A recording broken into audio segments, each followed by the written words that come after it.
आज का जो शेयर एनालिसिस है वो है अंबुजा सीमेंट्स लिमिटेड पे। हम लोग यहाँ पे अंबुजा सीमेंट का शेयर एनालिसिस करेंगे क्योंकि इसका रिजल्ट आ चुका है। मार्च 24 क्वार्टर का जो इसका रिजल्ट है वो आ चुका है और उसने मार्केट को क्या कैसे सरप्राइज किया है और क्या कैसे इसमें न्यूज़ है वो पहले हम लोग देखेंगे। फिर हम लोग यहाँ पे टेक्निकल एनालिसिस करेंगे तीनों टाइम फ्रेम पे, मंथली, वीकली और डेली। और फिर उसके बाद जाएंगे फाइनेंशियल एनालिसिस पे, फंडामेंटल एनालिसिस हम लोग करेंगे। और उसके बाद एफआईआई, डीआईआई और प्रोमोटर्स क्या कर रहे हैं वो भी हम लोग जानेंगे। तो सबसे पहले एक बार हम लोग यहाँ पे इसका न्यूज़ देख लेते हैं कि इसका न्यूज़ क्या है। तो 1 घंटे पहले एमटी न्यूज़ वायर्स ने बताया कि Glass Lewis ESG controversy alert Ambuja Cement. तो कुछ अंबुजा सीमेंट पे ईएसजी कंट्रोवर्सी अलर्ट है, ठीक है? तो वो बताया जा रहा है। फिर उसके बाद बोला जा रहा है कि Ambuja Cement clocks higher physical Q4 consolidated net profit, ठीक है? मतलब इसका जो नेट प्रॉफिट आया है वो हायर आया है। ऐसे 2 दिन पहले न्यूट्रस ने बताया कि India's Ambuja cement misses Q4 profit estimate on lower prices. यानी कि इसका जो मार्केट को जिस जिस हिसाब से सरप्राइज़ करना चाहिए था, उस हिसाब से इसने सरप्राइज़ नहीं किया है। तो अगर हम लोग यहाँ पे अभी मार्केट को क्या कैसे सरप्राइज़ किया है, अगर हम लोग वो देखें तो फिर अर्निंग के हिसाब से इसने जो है मार्केट को नेगेटिव सरप्राइज़ किया है 2.67% के हिसाब से, और रेवेन्यू के केस में इसने बहुत अच्छा खासा सरप्राइज़ किया है जो कि 78.81% है। भले ही यहाँ पे अर्निंग को नेगेटिवली सरप्राइज़ किया है, लेकिन इसका रेवेन्यू काफ़ी अच्छा खासा यहाँ पे सरप्राइज़ हुआ है, जो कि एक इंडिकेशन हो सकता है कि प्राइस यहाँ पे थोड़ा अपमूव दिखा दे। तो ये है, यहाँ पे हम लोगों ने इसका न्यूज़ भी डिस्कस कर लिया और इसने मार्केट को क्या कैसे सरप्राइज़ किया है, वो भी डिस्कस कर लिया। पहले हम लोग यहाँ पे चलते हैं, फंडामेंटल एनालिसिस कर लेते हैं, फिर हम लोग यहाँ पे टेक्निकल में आएँगे और देखेंगे कि क्या कैसा यहाँ पे चल रहा है। तो अंबुजा सीमेंट अगर हम लोग यहाँ पे ध्यान से देखें तो फिर यहाँ पे क्या हो रहा है कि इसका जो करंट प्राइस है वो 622 है, मार्केट कैप 1,23,557 करोड़ का है। हाई लो इसने 649 और 387 का लगाया है। नीचे अगर हम लोग जाएँ तो 1 ईयर में ऑफ कोर्स यहाँ पे हायर हाई बना रहा है और लोअर हाई बना रहा है, यानी कि अप ट्रेंड में है। अब 3 ईयर्स में ये हाई में ही है, 5 ईयर्स में अगर हम लोग देखें तो फिर ऑफ कोर्स यहाँ हायर हाई बना रहा है। 10 ईयर्स में देखें तो ऑल टाइम हाई पे चल रहा है। मैक्स में भी अगर हम लोग यहाँ पे देखें तो भी ये ऑल टाइम हाई पे ही चल रहा है 1 ईयर में। अगर हम लोग यहाँ पे इसका प्रोस एंड कॉन्स की बात करें तो प्रोस में ये जो है कंपनी जो है ऑलमोस्ट डेट फ्री है, जो कि अच्छी बात होती है। Company healthy dividend pay out कर रही है जो कि 25.5% है, और सबसे बहुत ही जो बढ़िया बात है वो बात ये है कि प्रोमोटर्स का होल्डिंग यहाँ पे इंक्रीज हुआ है जो कि 7.14% से है ओवर द लास्ट क्वार्टर, ठीक है? ये बहुत बड़ा यहाँ पे इम्पैक्ट ये देगा, इसलिए मैं कह रहा था कि प्रोमोटर्स का यहाँ पे होल्डिंग इंक्रीज हुआ है तो कुछ ना कुछ वहाँ पे दिख सकता है। भले ही इसने अर्निंग के केस में मार्केट को नेगेटिवली सरप्राइज किया हो, भले ही इसके ऊपर जो है ईएसजी का कंप्लाइंस चल रहा हो, ठीक है? उससे दिक्कत मेरे ख्याल से नहीं होनी चाहिए। कॉन्स में अगर हम लोग बात करें तो ये अपनी बुक वैल्यू से 3.21 टाइम्स महँगा है। कंपनी जो है पुअर सेल्स ग्रोथ दिखाई है 4.95% ओवर द पास्ट 5 ईयर्स, ये 5 ईयर्स की बात कर रहे हैं। लेकिन अगर अभी हम देखें तो इसने मार्केट को अच्छा खासा सरप्राइज़ किया है अपने सेल्स के केस में। और company has a low return on equity जो कि 10.8% है over the 3 years. Peer comparison अगर करें तो सेक्टर इसका सीमेंट है और सीमेंट के सेक्टर में ये रैंक 2 में आता है। पहले अल्ट्राटेक आता है, फिर ये अंबुजा सीमेंट आता है। नीचे अगर हम लोग यहाँ पे क्वार्टरली रिजल्ट इसका हम लोग यहाँ पे अगर एनालिसिस करें तो फिर क्वार्टरली रिजल्ट में क्या है देखें एक बार। तो दिसंबर 2023 में इसका सेल्स 8,129 था और अभी जो है इसका सेल्स 8,894 हो गया, यानी इंक्रीज हुआ है। ऑपरेटिंग प्रॉफिट 1732 से 1699 हो गया है, हल्का सा डिक्रीज हुआ है। पीबीटी जो है 1448 1601 हो गया है, यानी कि इंक्रीज हुआ है। नेट प्रॉफिट 1090 से 1526 हो गया, ये भी इंक्रीज हुआ है। और ईपीएस अगर हम लोग बात करें तो ऑफ कोर्स कहा ये जा सकता है कि अपने ऑल टाइम हाई पे क्वार्टरली बेसिस पे चल रहा है। तो क्यूओक्यू बेसिस पे इसका क्वार्टरली रिजल्ट बहुत ही अच्छा आया है। एक बार हम लोग यहाँ पे वाई वाई बेसिस पे भी चेक कर लेंगे, देख लेते हैं कि यहाँ पे क्या है।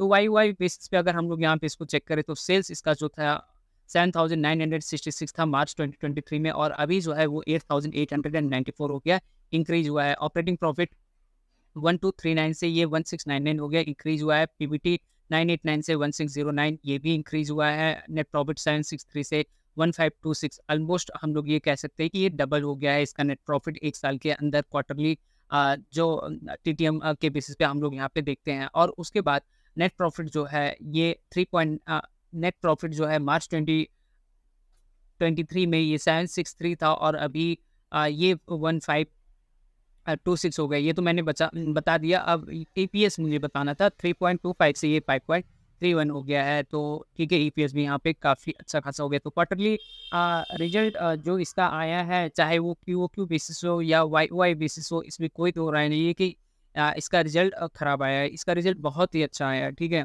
और अगर हम लोग यहाँ पे एफआईआई, टीआई डेटा और प्रोमोटर्स होल्डिंग देखें तो फिर अपने को यहाँ पे सरप्राइज़ करेगा। प्रोमोटर्स होल्डिंग जो था मार्च 2024 में इसका 66.74% था और अभी अप्रैल 2024 में 70.33% हो गया है।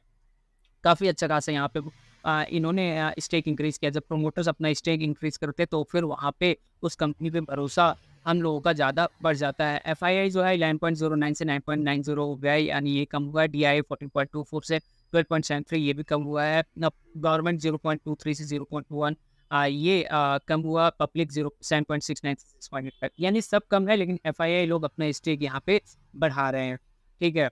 तो ये हम लोगों ने यहाँ पे फंडामेंटल एनालिसिस कर लिया। हमने एफआईआई, डीआई डेटा देख लिया। दोनों पैरामीटर्स के हिसाब से यहाँ पे काफ़ी अच्छा यहाँ पे अंबुजा सीमेंट का चल रहा है। अब हम लोग यहाँ पे चलते हैं, अंबुजा सीमेंट का टेक्निकल एनालिसिस कर लेते हैं। सबसे पहले हम लोग मंथली टाइम फ्रेम पे जाएँगे और मंथली टाइम फ्रेम पे देखते हैं कि यहाँ पे क्या हो रहा है। तो अगर मंथली टाइम फ्रेम पे अगर आप देखें तो ये अपने ऑल टाइम हाई पे ट्रेड कर रहा है। और जब भी कोई स्टॉक अपने ऑल टाइम हाई पे ट्रेड करता है और प्रीवियस जो उसका रेजिस्टेंस होता है उसको ब्रेक करता है, तो ऑफ कोर्स वहाँ से एक जो है अच्छा खासा मूव देखा जा सकता है। मेरा मानना ये है कि मंथली टाइम फ्रेम पे अगर आप इसको लेके चलेंगे तो मेरे ख्याल से ये over the long period of time ये आपको काफ़ी अच्छा खासा यहाँ पे प्रॉफिट जनरेट करके दे सकता है।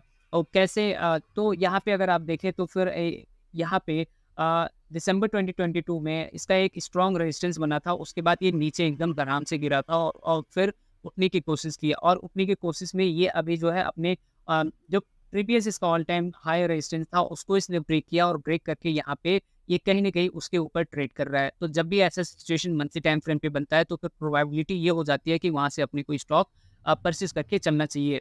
तो अगर यहाँ पे मंथली टाइम फ्रेम पे अगर मैं बात करूँ, क्या अभी यहाँ पे इसको परचेज़ करके चलना चाहिए क्या? तो मेरे ख्याल से हाँ, इसको चलना चाहिए। तो अगर चलना चाहिए तो फिर वहाँ पे अपना स्टॉप लॉस क्या होना चाहिए और टारगेट क्या होना चाहिए उसकी मैं बात कर लेता हूँ। तो आपका जो स्टॉप लॉस इसका होना चाहिए, मैं काफ़ी मिनिमम यहाँ पे इसका स्टॉप लॉस रखूँगा। आपका स्टॉप लॉस जो है इसमें कहीं न कहीं 545 आप जो है इसका stop loss monthly time frame पे रख के चलेंगे और इसका जो आपका टारगेट होना चाहिए, वो टारगेट ये जो ग्रीन लाइन दिख रहा है जो कि 10 ईएमए है मंथली टाइम फ्रेम पे, तो इस 10 ईएमए के ऊपर जब तक ये राइड करेगा, जब तक इसके ऊपर क्लोज करेगा मंथली टाइम फ्रेम पे, तब तक हम लोग राइड करेंगे और इसके नीचे जब क्लोज कर देगा, जैसे कि यहाँ पे 10 ईएमए के इसके नीचे क्लोज किया, हम लोग यहाँ से निकल गए, ठीक है। तो ऐसे यहाँ पे इसके नीचे जब ये 10 ईएमए के नीचे क्लोज करेगा मंथली टाइम फ्रेम, तब यहाँ पे एग्जिट करना है। अगर नहीं कर रहा है तो फिर हम लोग इसको राइड करते ही जाएंगे, भले ही वो साल 2 साल 10 साल क्यों ना जाए, ठीक है। अब ये एनालिसिस करने के बाद, मंथली टाइम फ्रेम पे एनालिसिस करने के बाद, अब हम लोग चलते हैं वीकली टाइम फ्रेम पे और वहाँ पे देख लेते हैं कि वहाँ पे क्या कैसा अपॉर्चुनिटी बन रहा है।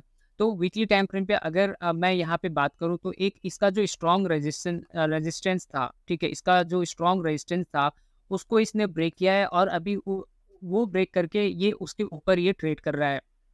तो कैसे, ये मैं दिखा देता हूँ। सबसे पहला रेजिस्टेंस इसको यहाँ पे लगा था, ठीक है, यहाँ पे रेजिस्टेंस लगा, फिर ये इसका प्राइस डाउन हुआ। डाउन होने के बाद फिर से ये अप मूव दिखाता है, उठता है, लेकिन फिर वही सेम लेवल पे जाके फिर से ये धड़ाम से गिर जाता है और गिरने के बाद फिर बहुत कोशिश करता है, फिर जो है अब वो रेजिस्टेंस को वो ब्रेक करता है, लेकिन ब्रेक करता है, लेकिन फिर ब्रेक करने के बाद वो प्राइस उसके ऊपर नहीं जा पाता है। फिर वहाँ से उसी को जो रेजिस्टेंस था उसी को ये अभी सपोर्ट मान के ये उसके ऊपर ट्रेड कर रहा है। तो जब भी ऐसा मौका पैटर्न बनता है तो फिर जब रेजिस्टेंस ही सपोर्ट बन जाता है तो फिर वहाँ पे अच्छा खासा बाइंग अपॉर्चुनिटी देखा जा सकता है। तो अभी वीकली टाइम फ्रेम पे यहाँ पे इसको बाई करके चलना चाहिए कि नहीं चलना चाहिए, तो फिर मैं बता दूँ यहाँ पे अच्छा खासा यहाँ पे बना हुआ है, अपॉर्चुनिटी है, यहाँ पे बाई करके चला जा सकता है। तो अगर यहाँ पे वीकली टाइम फ्रेम पे अगर हम लोग बाई करके चलते हैं तो फिर यहाँ पे स्टॉप लॉस और टारगेट क्या होता है वो मैं बता देता हूँ। तो स्टॉप लॉस आपका यहाँ पे जो होगा वो आपका स्टॉप लॉस होगा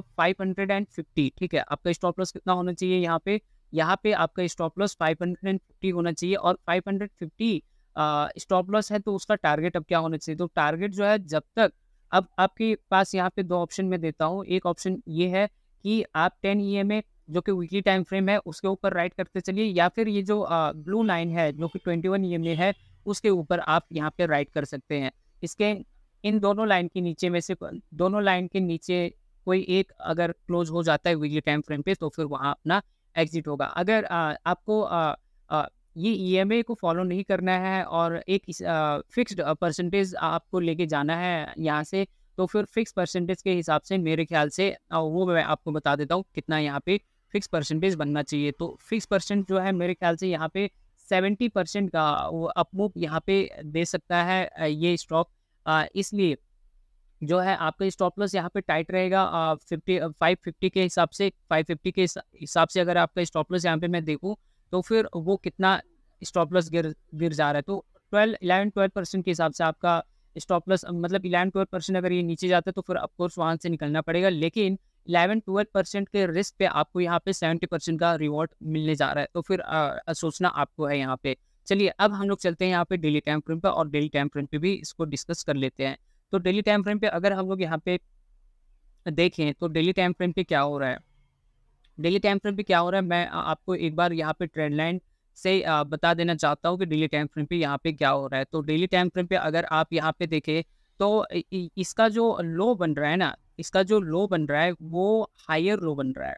और हायर लो बनने के बाद ये क्या हो रहा है, ये हायर लो बनने के बाद ये क्या हो रहा है, ये आपका सेम लेवल पे ये टच करता हुआ जा रहा है। ठीक है, हायर लो बनने के बाद ये सेम लेवल पे, जैसे कि मान लीजिए क्या हुआ कि एक लो इसने यहाँ पे दिखाया, ठीक है, फिर एक लो इसने यहाँ पे दिखाया, और अभी एक लो यहाँ पे दिखा रहा है।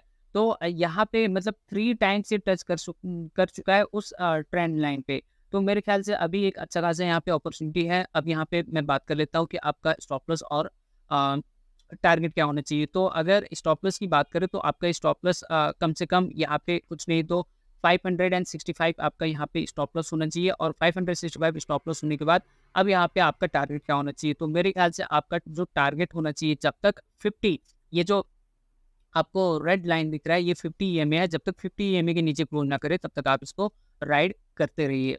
तो ये था यहाँ पे टेक्निकल एनालिसिस हम लोगों ने किया मंथली, वीकली और डेली टाइम फ्रेम पे। होप सो ये सब आपको समझ में आ रहा होगा।